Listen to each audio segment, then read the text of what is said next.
Kamara, matapos ang masusing pag-aaral, ay maghahain ng motion for reconsideration dahil ang desisyon na nagsasabing ang articles of impeachment ay ipinadala sa Senado ay barred or unconstitutional, ay nakaangkla sa mga factual premises o findings na mali at salungat sa opisyal na record ng Kamara. With due respect sa Supreme Court, hindi ko sinasabing mali si Korte Suprema, but the decision is unusual and unprecedented. At maraming adjustment, maraming adjustment na ginawa ang Korte Suprema para lang i-absuelto si Sara Duterte. Which is very, very unusual.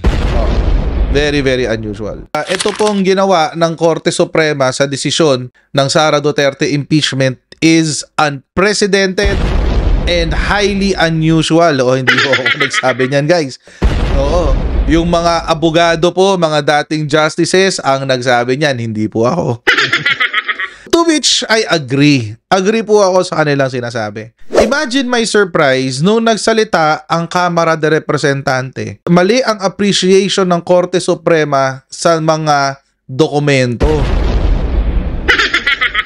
Apparently, yung mga facts na minention ng Supreme Court ay iba doon daw sa nangyari sa Kamara.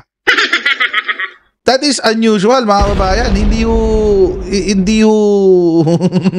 bago ho yun sa pandinig ko na ang Korte Suprema ay may maling appreciation of the fact. Oo. Sabi, House to appeal Supreme Court's ruling on impeachment case versus Sara Duterte. O, aapila daw sila, guys. The House of Representatives will file a motion for reconsideration before the Supreme Court on the latter's ruling, citing factual errors and findings that contradict the former's official records. Yun.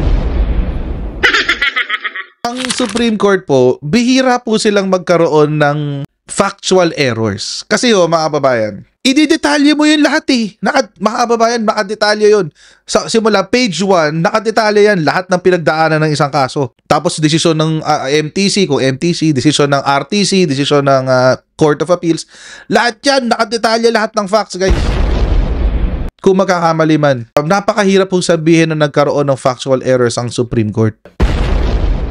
Bihira po mangyari yan. Pero it seems, dito po sa kaso ni Sara Duterte, mukhang meron talagang pagkakamali kasi hindi na lang House ang nagsabi. Pati civil society groups. Hindi lang naman dalawang tao ang magbabasa niyan, di ba?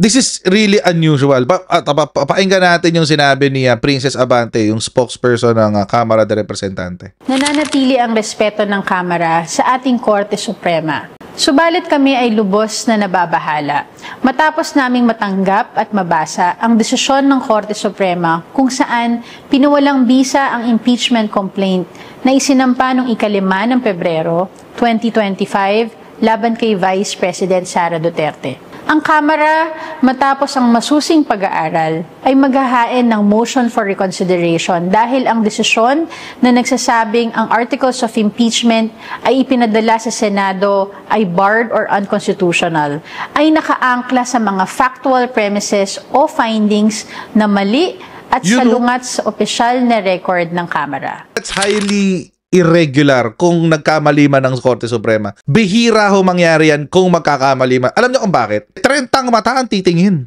Ibig ko sabihin, mga kababayan, marami hong babasa doon sa ponente. 15 ho ang justices, kasama yung Chief Justice. So lahat ho sila mag-vote to concur or to dissent. Kaya ho malabo ho na makalampas yung mga pagkakamaling ganyan sa Korte Suprema. Kasi marami hong tumitingin. So kung may mga factual errors or merong errors in the appreciation of the evidence, paano nakalusot yun? Naninindigan ng Kamara na ang proseso ng impeachment ay naaayon at sumunod sa konstitusyon at jurisprudence gaya ng desisyon sa Francisco at Gutierrez.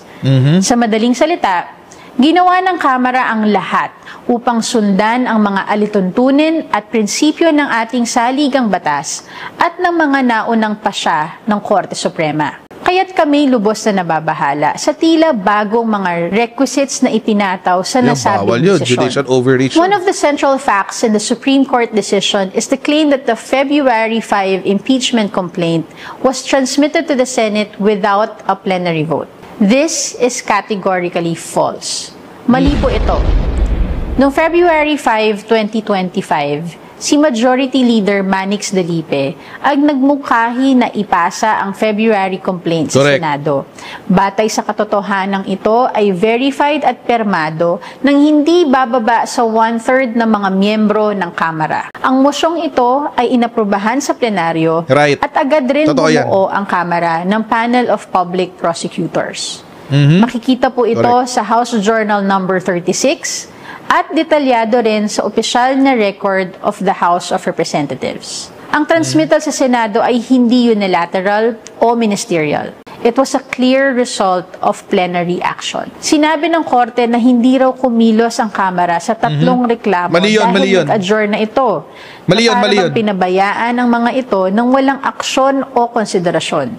Ito ay malinaw na salungat sa opisyal na record at sa mga dokumentong isinumite mismo sa Korte Suprema. The conclusion drawn by the Supreme Court that the February complaint violated the one-year bar is therefore grounded on a factual and procedural inversion. Ang pinakabatayang saligan ng desisyon kung saan umikot ang mga legal pronouncement ng Korte ay mali. Hindi isinama ang plenary vote, mali ang pagbasa sa timeline ng mga kilos ng Kamara, at mas pinaniwalaan ang isang news article kaysa sa House Journal at opisyal na report na isinumite mismo sa Korte. Yun yung, ang weird, no? Mas binigyan ng weight yung news report. Kung totoo yun. Bakit ganon? But news report, hearsay yun eh. Hindi nga yun admissible sa court eh. With due respect sa Supreme Court, hindi ko sinasabing mali si Korte Suprema, but the decision is unusual and unprecedented. At maraming adjustment. Maraming adjustment na ginawa ang Korte Suprema para lang i-absuelto si Sara Duterte. Which is very, very unusual. Very, very unusual. Sabi ni Ricardo Giveses, Coach Jared, pwede magkamali ang SC kahit 30 ang mga mata. Paano kung ang 30 mata si Bongo ang nakikita? Paano kung yung 30 mata nagbibilang pala ng 250 million? Anyway, hindi ko binabasa sa Supreme Court ha. Naglalabas lang ako ng opinion. Imagine mga kababayan, alam niyo ang kalimitang depensa ng mga DDS dito sa decision ng Supreme Court. Bakit? Supreme Court ka ba? Eh di sana naging justice ka na lang kung gano'n kagaling. Gano'n sila magsalita.